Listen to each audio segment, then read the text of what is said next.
자, 오늘부터 서신서를 함께 들어가는데 로마서로 바로 들어가는 것보다 서신서 전체를 한 번 정도 훑고 어떤 내용인지, 서신서가 어떻게 구성되어 있는지를 한번 보고 그 다음에 서신서로 들어가면 좋겠다 생각이 들어서요.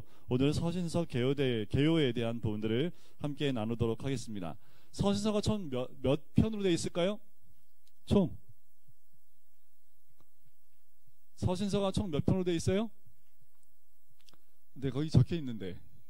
네, 21편으로 되어 있죠. 그죠? 그 중에 이 사도 바울이 쓴 서신은 몇 편? 그렇지, 13편. 그러면 공동서신은 몇 편?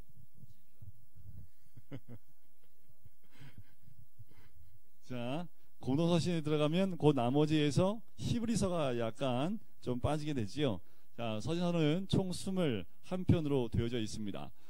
신약이 사복음서, 사도행전 빼고 거의 서신서로 연결이 되어 있다고 보시면 돼요. 그 가운데 거의 반 이상을 사도 바울이 쓰게 됩니다. 그래서 여러분들이 제가 나눠드린 그 프린트물을 보시면 바울이 쓴 13편의 서신서, 그러니까 로마서부터 빌레몬서까지가 사도 바울이 쓴 서신입니다. 대략 편지 내용이 긴 것부터 배열되어 있지요. 그래서 로마서부터 배열되어 있습니다. 순서대로 앞에 9편의 편지, 그러니까 13편의 편지는 다 수신자의 이름을 따고 있다고 보시면 돼요.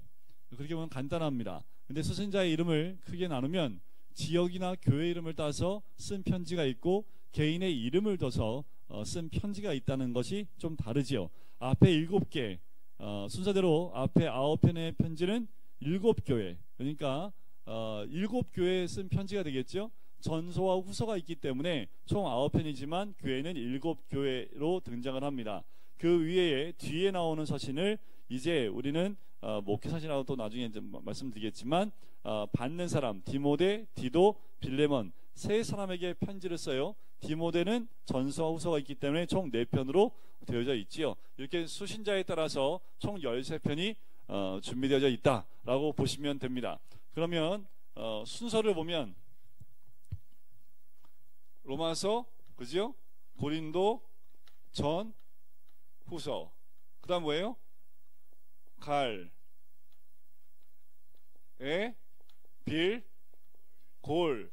살은 살, 전과 살, 후로 돼 있죠? 살, 디모데, 전서와 후서로 돼 있지요? 디디디지, 그지? 그리고 디도서, 그죠? 디도서. 그 다음에 빌레, 몬서가 됩니다. 여기까지가 사도 바울이 쓴 서신이라고 우리가 알고 있고, 그 다음에 이어지는 것은 히브리서입니다. 이 히브리서는 좀 다른 게 저자가 누군지를 몰라요. 과거에는 사도 바울일 것이다 라고 해서 거의 대부분 사도 바울의 저자로 알고 있지만 이 현재에 들어와서는 정확하게 이것이 사도 바울이 쓴 그 근거가 등장하지 않기 때문에 히브리서는 사도 바울이 썼다라고 보지 않고요. 사도 바울 저작설이 나옵니다. 사도 바울 저작설, 아볼로 저작설, 베드로 저작설, 이 설로만 남아져 있어요. 그런데 심증은 누구예요? 사도 바울이에요.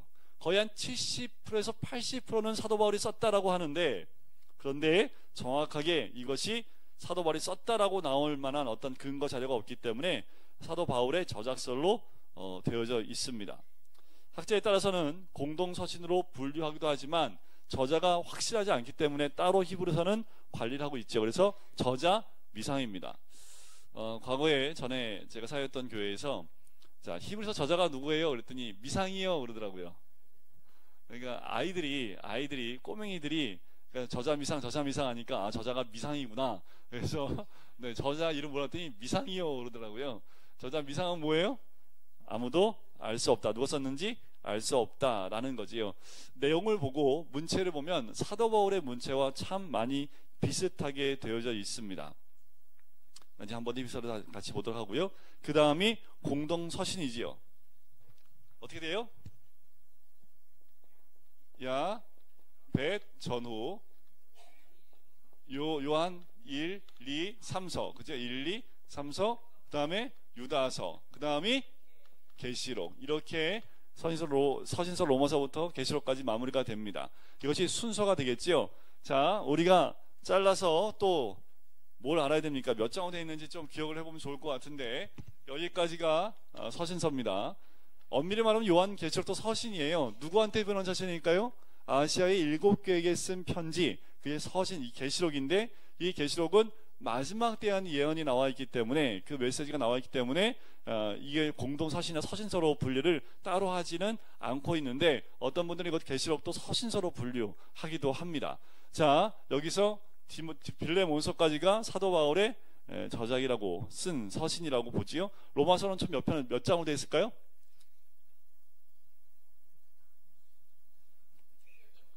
모르겠다. 네. 몇 장으로 되어 있어요? 이건 뭐야 이거는? 네. 16장으로 되어 있죠, 그죠? 그죠? 고린도 전후서는 몇 장으로 되어 있나요? 인류 열쇠가 필요하다고 그랬죠? 이제 문제가 많으니까 인류 열쇠가 필요하다고 그랬어요. 갈라디아서는 갈라요, 에베요, 빌리네, 골로네, 그죠? 그게죠, 그죠? 살살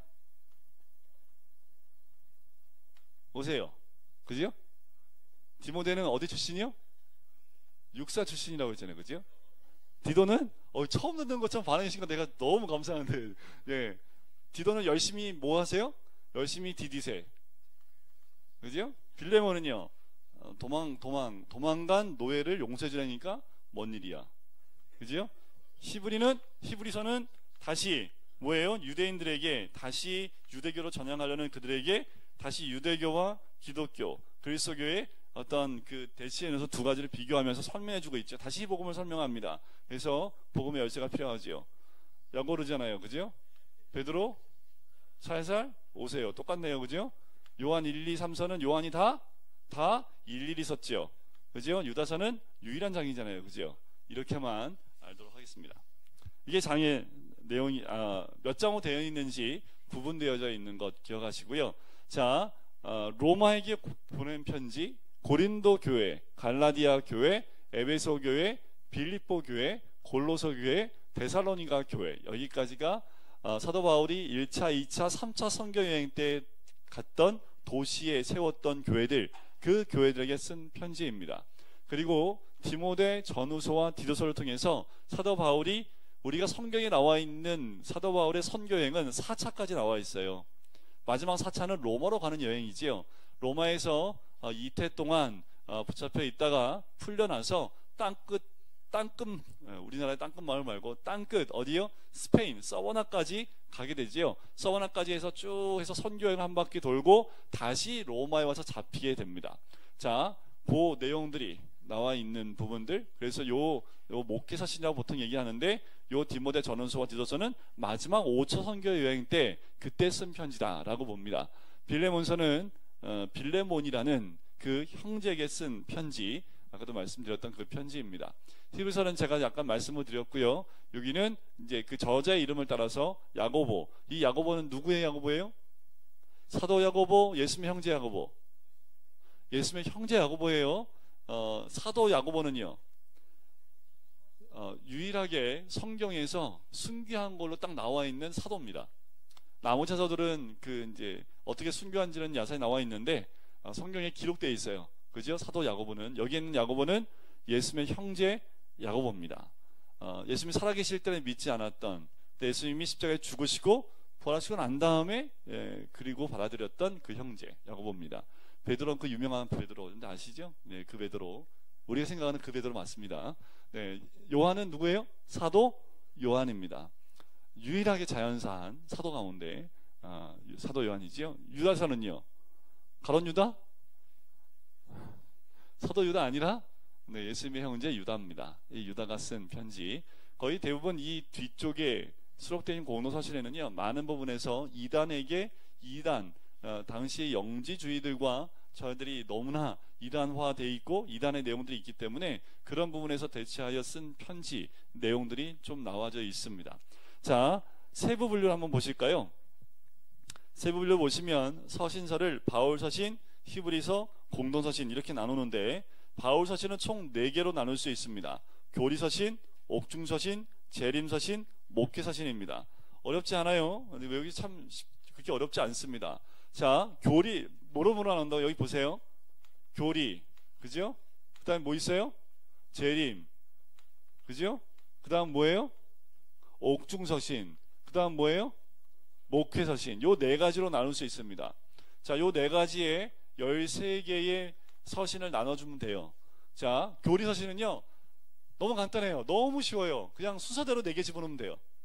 로마서, 고린도전서, 갈라디아서, 그죠? 로마서부터 갈라디아서까지 그냥 4개 딱 집어넣으면 교리서신입니다.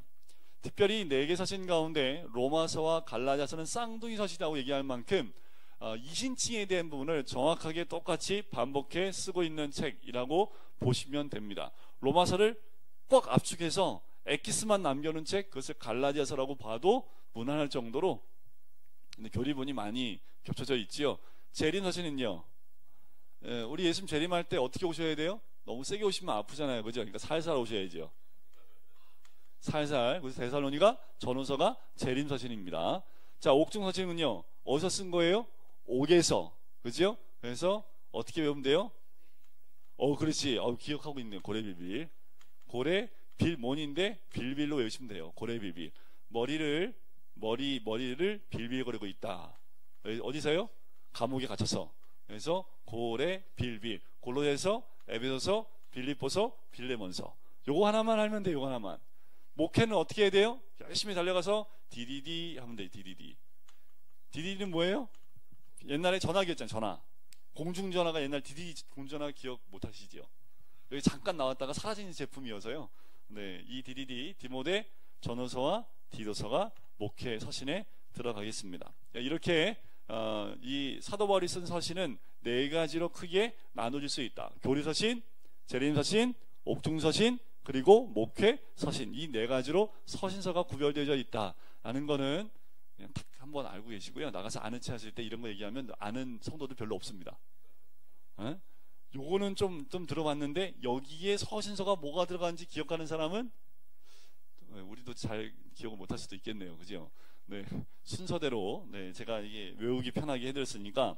자, 바울 서신을 보면 밑에 보시면 발신자에 따라서 서신서가 좀 구별되어 있어요. 왜냐하면 서신서마다 누가 썼는지 그 발신자 이름을 밝히게 되어 있는데요.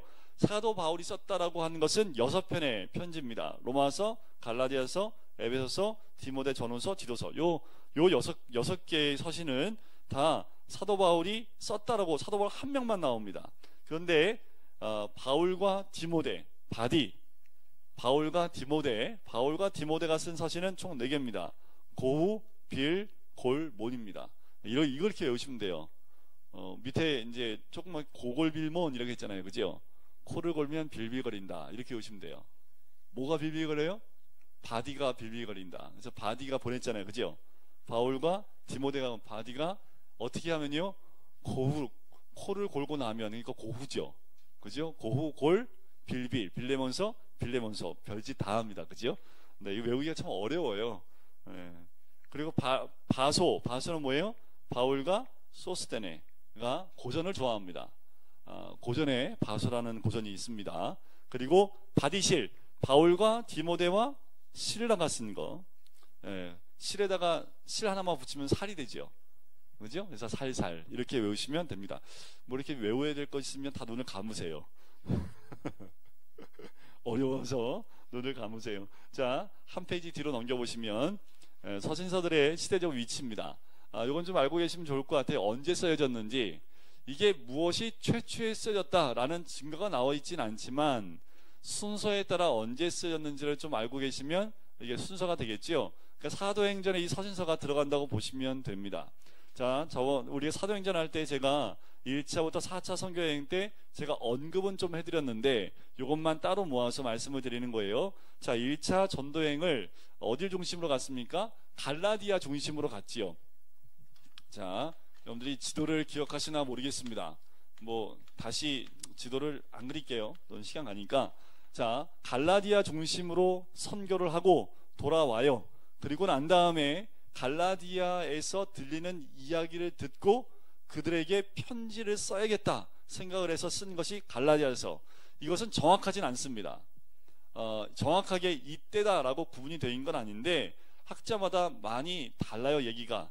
그런데 요때 쓰여졌을 것이다 라고 이야기를 하고 이게 최초의 사도 바울의 서신이다라고는 말할 수 없습니다. 그건 기억하시고, 일단은 갈라디아서가 갈라디아 지방 가운데 복음이 전파되고 난 다음에 쓰여졌기 때문에 아마 1차 선교 여행 이후에 갈라디아서 썼을 것이다 라는 거지요. 갈라디아서에서 가장 핵심적인 게 뭐냐, 가장 특징적인 게 뭐냐면, 사도 바울은요, 편지를 쓰면 인사를 해요. 그리고 이렇게 축복을 해주고요, 은혜 나누고요, 너희 보니까 내가 너무 뿌듯하다 말이면서 이러는데, 갈라디아서는요, 딱 첫 마디가 내가 전한 복음, 하나님이 전하신 예수 그리스도의 복음 외에 다른 복음을 전하는 자는 저주를 받을지어다. 저주부터 시작합니다. 갈라디아서는 왜 그랬을까요? 너무 쉽게 복음에서 빠져나와서 다른 것으로, 그 다른 게 뭐냐 하면, 아까 일부 예배 때도, 우리 오전 예배 때도 나눴던 그 유대주의입니다. 유대주의, 할례주의, 이런 것들에 이들의 마음이 확 바뀌어요. 왜냐하면 이런 거예요. 우리 구원은 어떻게 받았습니까? 구원받는데 1,000만 원 드리신 분, 구원받는데 1억 내신 분 계세요?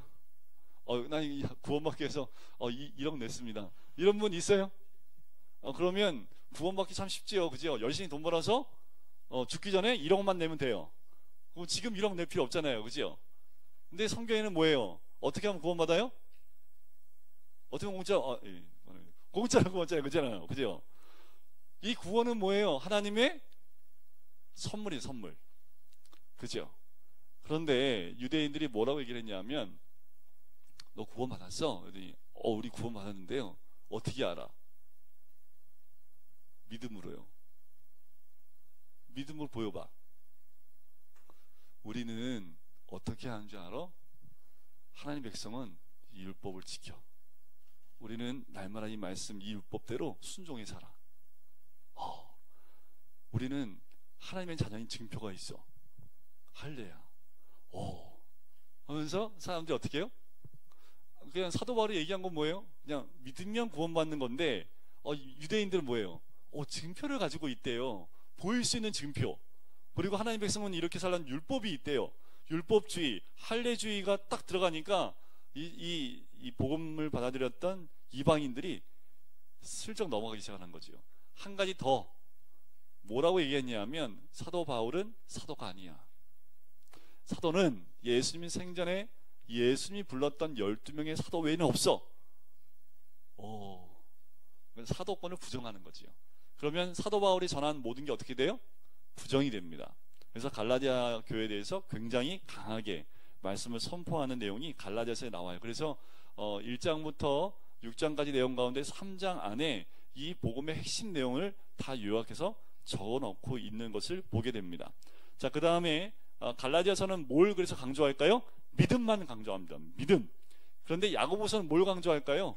야고보서는 서신서 가운데 유일하게 행위를 강조하는 그 서신이 야고보서입니다. 야고보서를 보면 행함이 없는 믿음은 무슨 믿음? 죽은 믿음이다. 죽은 믿음으로 구원받을 수 있어요, 없어요? 없어요. 여러분들 행함이 있어요, 없어요? 행함이 있어요, 없어요? 여러분들 구원받으려면 행함이 있어야 돼요, 없어야 돼요? 네, 헷갈리기 시작하는 거죠, 이제. 그죠? 네, 그게 헷갈리는 거죠, 그죠? 아니, 야고보서는 행함이 없는 믿음은 죽은 믿음이래잖아요, 그죠? 죽은 믿음으로 구원받을 수 있어요, 없어요? 죽은 믿음으로 구원받을 수 있어요? 없죠? 그죠? 구원은 뭐로만 가요? 믿음으로만 가요. 그러면 우리가 살아있는 믿음 하려면 뭘 해야 돼요? 행해야 돼요. 근데 이게 제가 이렇게 하면 여러분들 한 두세 번만 왔다 갔다 하면 여러분들 다 흔들려 버립니다. 자, 행함이 없는 믿음은 죽은 믿음이다 라고 말하는 그 야고보서는, 여러분들 구원은 뭘로 받는다고요? 믿음으로요. 그런데 옛날에 우리가 어렸을 때 불렀던 나는 구원열차 올라타고서 하늘 날아가지요 빵빵, 이런 거 많이 불렀죠, 그죠?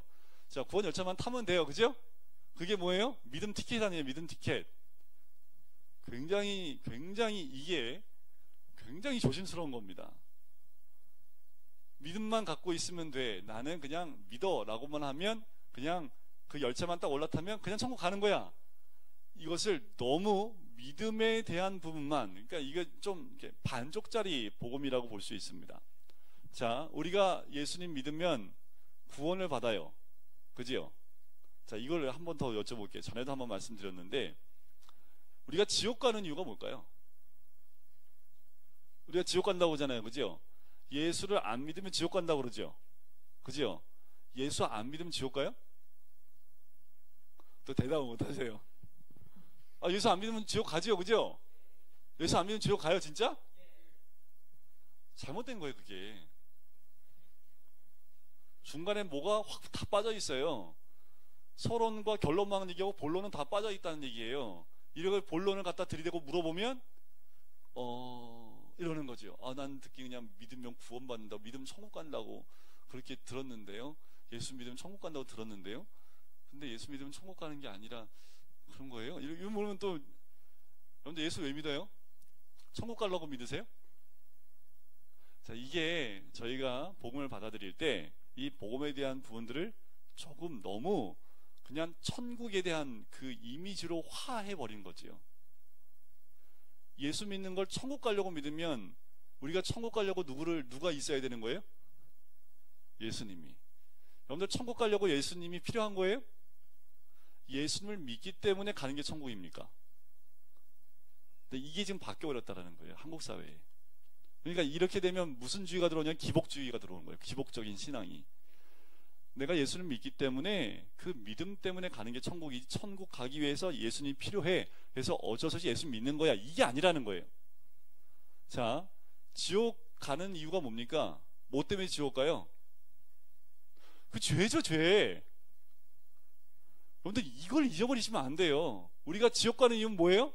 죄 때문이에요. 근데 죄를 해결할 수 있는 방법은 뭐밖에 없어요? 예수의 십자가밖에 없는 거지요. 그래서 이걸 다 빼버리고 예수 믿으면 천국 가, 이렇게 얘기해버리니까 맞는 말인데, 그죠? 맞는 말인데 이것만 가지고 얘기하니까 너무 약해져 버리는 거예요. 성도들이 믿음의 깊이가 없어지고 신앙이 뭔지에 대해서 고민을 안 하는 거예요. 왜요? 난 천국만 가면 돼. 성경 어디에도 나는 천국만 가면 돼 라고 나오지 않고요. 예수님 믿으면, 자, 사복음서에 예수님이 나를 믿으라는 말은 몇 번 나왔을까요? 딱 4번밖에 안 나옵니다. 그럼 나를 따르라는 말은 몇 번 나왔을까요? 14번 나옵니다. 예수님 거의 이 말씀이 나를 따르라는 겁니다. 신앙의 믿음이라는 게 뭐예요? 그러면 믿음은 예수님을 따라가는 거예요. 예수님을 따르는 삶이 무슨 삶이에요? 천국의 삶입니다. 천국이라는 건 다른 말로 말하면 무슨 공간복음에서 천국을 뭐라고 표현해요? 하나님 나라. 하나님 나라는 아까 제가 설교할 때 말씀드렸는데 깜빡 졸다가 못 들었죠.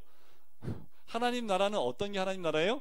하나님의 통치와 다스림이 있는 곳이 그게 하나님 나라입니다. 그럼 하나님 다스리는 곳이 어디예요? 천국이죠. 그죠? 그러면 천국은 죽어서 가는 거예요? 이 땅에 있는 거예요? 예수님도 하나님 나라는 죽어서 가는 거야 라고 말씀 안 하셨습니다. 하나님 나라가 너희들 가운데 있느니라 그랬죠. 왜 우리 가운데 있다고? 왜 여기가 하나님 나라잖아요. 그죠? 그죠? 죽어도 여기에요. 똑같아요. 여러분들 정말 이런 분들 있어요. 재밌는 얘기가 있는데 뭐냐 하면 만약에 지옥 백성처럼 살다가 천국 가면 그 사람 못 산대요. 문화 충격 받아가지고. 그러니까 여기서 뭐예요? 천국의 삶을 살면서 그것이 연결되어 가는 것이 천국입니다. 갑자기 뜬금없이 막 뭐 이렇게 막 천사가 막 날아다니고 막 그런 거 아니에요.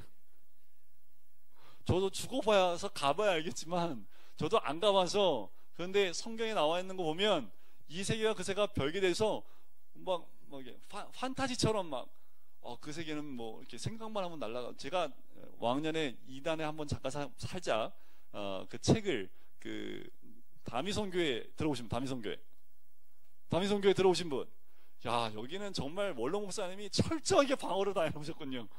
제가 한 3년 동안 다미성교회에서 나온 책을 제가 다 읽었거든요. 근데 야 천국을 얘기하는데 야 이게 천국이 어떤 건지 설명해 드릴까요? 천국에 가면요 이게 아파트 높이가요 층이 없어요. 뭐 100층 200층이 없어요. 그냥 한도 끝도 없이 올라가 있어요. 근데 거기서 저 위에까지 엘리베이터 타고 올라가야 된대요. 그러면 이거 한 300층에 올라가면 어떻게 시간이? 근데 이렇게 뭐 어떻게 설명하냐면요. 천국 가면 그냥 300층 생각하면 300층에 가 있대요. 너무 논리적이지 않아요? 요즘 시대에도 굉장히 빠른데, 그러니까 제가 그 책 보면서 야, 천국이 정말 그렇겠네 이 생각이 드는 거예요. 그런데 그게 뭐예요? 세대주의입니다. 천국을 현실 세계하고 똑같이 만들어 버리는 거죠. 그러니까 사람들이 혹해요. 한번 혹하게 만듭니다. 천국이라는 것은 사도 바울이 삼층천을 갔다 와서 얘기를 안 합니다. 거기서 뭐라고 그러는지 아세요? 그 사도 바울이 300층 아파트를 보고 어떻게 설명할 수 있겠냐, 이 얘기를 거기다 써놨어요. 그래서 진짜 그렇겠네. 이게 굉장히 논리적으로 제가 받아들여지더라고요. 제 고3 때 읽었었는데, 그래서 대학교 떨어지고 재수를 했는데, 그때 그게 너무나 저한테는 이 천국이 이와 같겠구나라고 생각을 한 거지요. 아니에요. 천국은요, 지금 여기가 천국이어야 됩니다. 천국은 하나님 나라라고 그랬죠? 하나님 나라는 누가 다스리는 거예요? 하나님 다스리는 거예요. 만약에 여기는 하나님 다스리지 못하고 여기는 하나님 다스려요. 그럼 여기는 어떤 나라? 하나님 나라. 여긴 천국. 여기는요, 천국 아니면 뭐예요? 지옥인 거예요. 하나님이 다스림이 교회만 있으면 여러분들 교회 밖으로 나가시면 안 되죠. 그죠? 여기가 천국인데 어딜 가? 밖에 나오면 지옥인데 가면 안 되지요. 집에 가도 지옥이고 직장 가도 지옥이잖아요. 그죠? 오늘 문 밖으로 나가지 마세요. 여기서 다 살자고 그냥. 요게 이단입니다 또. 그래서 모여서 사는 집단들이 생겨나기도 시작했거든요. 복음서는, 그리고 성경은 군집생활, 모여서 생활도 공동체 생활도 인정하지만, 사도 바울이 데살로니가 전후서에 보면 마지막 때에 어떻게 살냐면, 일하기 싫어하는 자는 먹지도 못하게 하라. 그러니까 내일 예수님이 오신대요. 진짜 내일 예수님이 오신다면 여러분들 오늘 뭐 하시겠어요? 저라도 기도원 가겠네 진짜. 그지요? 일주일 후에 예수님이 오신다고 하면, 다미성교회처럼 뭐 10월 며칠 날 예수님이 온다고 하면 그 사람들처럼 흰 옷 갈아입고, 흰 옷 갈아입고 당연히 모일 수밖에 없죠. 왜요? 예수님 오시는데. 그런데 그날과 그 시는 누구도 몰라요? 아무도 몰라요. 그러니까 우리는 어떻게 살아야 돼요? 있는 그 자리에서, 내가 살고 있는 가정에서, 내가 일하는 일터에서, 내가 만나는 그 사람들 공동체 안에서 어떠한 삶을 사는 거예요? 하나님 다스리는 삶을 살면 됩니다. 그럼 거기가 뭐예요? 천국이 천국. 자, 천국은 어떤 곳이라고요? 한마디로 하나님이 다스리는 곳, 그것이 천국입니다. 뭐다 여기까지 왔습니까 제가? 그러니까 지금 예수 믿고 천국 가는 거, 그러니까 천국을 너무 판타지하게 죽고 저 사후 세계에 너무 아름답고 휘황찬란하고 막 너무 아름다운 곳이, 이렇게 우리 한국 사람들의 이미지에 너무 맞지요. 그지요? 우리나라 전통적으로 이 유대주의와 그리고 그 불교와 이렇게 해서 사후 세계가 아주 그냥 그렇게 형성이 돼 있지요. 그래서 기독교 안에서 이단들이 그것을 이용해 먹는 경우도 있다라는 겁니다. 자, 행함이 있는 믿음, 행함이 없는 믿음, 이 얘기하다가 여기까지 왔는데, 믿음의 삶이란 건 뭘까요? 하나님이 내 주인 되는 거잖아요. 하나님 나의 주인이 되면 하나님이 나를 다스리는 거지요. 그죠? 그러면 내가 있는 곳이 뭐가 돼야 돼요? 천국이 되는 거잖아요. 그러면 하나님 나를 다스리니 내 삶이 어땠을까요? 행동이 어떻게 행동이 나올까요? 말이 어떻게 나올까요? 두말하면 잔소리가 되겠지요. 그죠? 근데 우리는 천국을 얼마나 살고 있고 지옥을 얼마나 살고 있습니까? 자, 행함은 뭐예요? 당연히 믿으면 하나님 백성다운 삶이 행위로 나와야지요. 그렇지요? 하나님 백성이라고 말만 하고 그렇게 안 살아요. 그럼 정말 그 사람 하나님 백성 맞아요? 자, 야고보서는 이걸 강조하는 겁니다.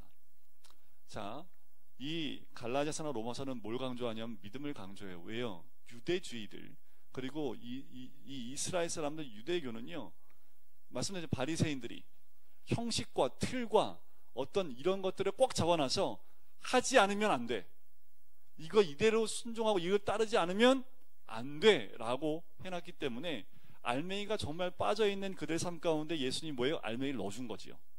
그렇다고 예수님이 야, 그 제사 다 필요 없어, 다 싹 지우고 기도 다 필요 없어, 이제 형식적인 거 다 필요 없어 라고 우리 예수님 말씀하지 않으셨다라는 거죠. 그러니까 뭐 한 거예요? 율법을 폐하러 온 것이 아니라, 네, 그러니까 정말 예수님 오셔서 하신 것은 완성한 거예요. 한쪽으로 치우치지 않는 진정한 완성된 그 율법의 모습을 우리에게 허락하셨다라는 겁니다. 자, 2차 전도여행 때 데살로니가 전후서를 써요. 자, 2차 전도여행의 핵심됐던 도시가 어디였을까요? 까먹으셨죠 또? 자, 1차 전도여행은 몇 년 걸렸어요? 아, 이것도 까먹으셨어. 네, 2년. 네. 자, 갈라디아 중심으로 했다고 했죠? 자, 2차 선교여행에는 몇 년 걸렸어요? 3년 걸려서 3년. 자, 이 2차 선교여행은 어디로 갔을까요? 마게도냐와 아가야 지방, 그 가운데 어느 도시에서 1년 6개월을 머물고 계셨을까요?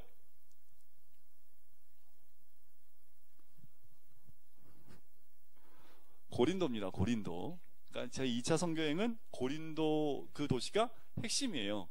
자, 고린도로 내려오면서 데살로니가 교회에서는 3주 동안 복음을 전하고 내려왔는데, 그 3주 동안 전하고 내려왔는데, 내려오면서 박해를 받으면서 예수 믿고 오신다는 그 재림에 대한 부분을 얘기했을 때, 이 데살로니가 교회 성도들이 재림에 대한 어떤 1차, 그러니까 전설을 썼을 때 그 재림에 대한 부분들을 이야기했고, 후서는 그 재림에 대한 이야기를 듣고 이들이 너무 오해를 한 거죠. 그래서 이게 일도 안 하고 그냥 무의도식하면서 곧 예수님이 오는데 일할 필요 뭐 있냐라고 하면서 너무 나가버린 그들에게 편지를 쓴 것이 데살로니가 전후서입니다. 자, 3차 선교여행은 핵심된 도시가 몇 년? 3차 선교여행은 4년. 네, 4년. 그럼 중심된 도시가 어딜까요? 여기가 에베소입니다. 에베소에서 3년 동안 사역을 해요. 자, 3년 동안 사역을 하면서 에베소에서 이동해서 마게도냐 그리고 아가야 지방을 돌아서 올 때, 자, 고린도 전서 후서는, 고린도 전서는 에베소에서 머물면서 고린도 전서를 쓰게 되고요. 그리고 이동하면서 마게도냐 지방에 왔을 때 고린도 후서를 쓰게 됩니다. 그리고 로마서는 고린도에 다시 3차 선교여행 때 와서 3개월 머물 때 로마를 바라보면서 편지를 써요. 다음 시간부터 제가 이 로마서를 함께 나눌 텐데, 이 로마 교회에게 편지를 쓰는 겁니다. 거의 대부분은 사도 바울이 선교를 해서 그 복음으로 교회가 세워졌는데, 이 로마에 있는 교회는 이미 세워져 있는 교회예요. 목적은 뭐냐 하면, 복음을 뭐냐 하면 사도 바울이 가면 복음을 전해줍니다. 그 복음의 토대 위에 교회가 세워져요. 근데 로마는 이미 교회가 있다고 말씀을 드렸지요.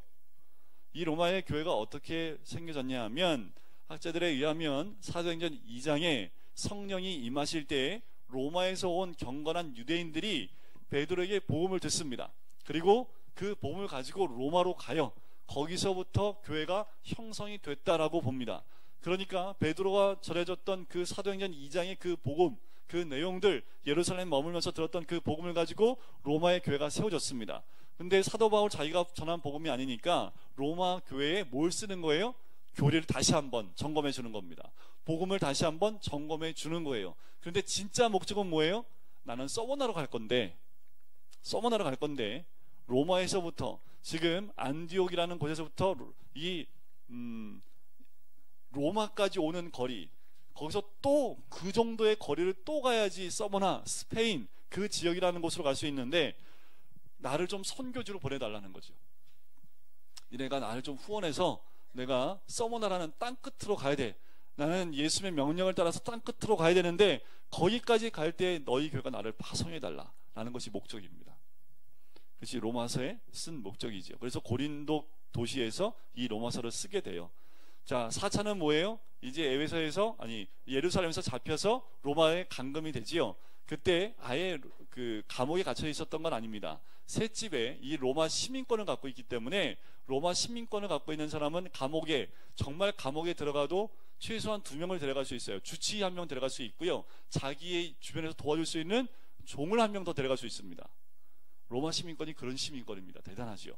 그런데 이 1차 때는 자유함이 좀 있었습니다. 그때 쓴 편지, 에베소, 골로새, 빌레몬서, 빌립보서를 씁니다. 자, 여기서 골로새라는 도시가 있는데, 거기도 사도 바울이 세운 도시는 아닙니다. 교회는 아니에요.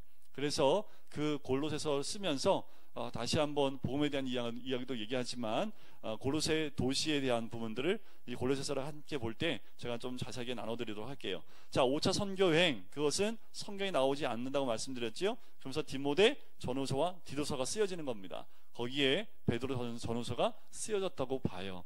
그리고 후기 사도들 시대에 이제 요한 1, 2, 3서, 유다서, 히브리서를 쓰게 되지요. 그리고 마지막 역사의 종결, 이때 요한계시록이 쓰여졌다라고 보게 됩니다. 자, 이것이 서신서에 개요된 부분입니다. 여러분들 서신서의 분류가 어떻고 또 사도 바울이 언제 썼는지를 대충 아셨지요? 다음 주 되면 또 까먹고 오시겠지요. 그래서 제가 또 알기 때문에 다음 주에는 책 서신서 한 편 한 편 할 때마다 다시 그 서신서에 대한 부분만 제가 다시 설명을 좀 드리도록 하겠습니다. 로마서는요, 어렵지 않습니다. 쉬워요. 그런데 성도님들이 가장 어려워하는 책이 로마서입니다. 로마서를 어렵게, 목사님들이 어렵게 공부하면 정말 어려운 책이 로마서입니다. 그만큼 사도 바울이 복음의 핵심과 복음의 모든 내용을, 엑기스를 정말 잘 설명하고 있는 책이 이 사도 바울이 쓴 로마서입니다. 그래서 로마서 하나만 몇 년을 거쳐서 연구하고 공부해도 끝이 없는 게 이거고요. 그래서 제가 할 때는 한 2번 정도 이렇게 중요한 부분만 쑥 저희가 한번 같이 공부하고 넘어가서 서신서들 하나하나 한번 보는 시간을 갖도록 하겠습니다.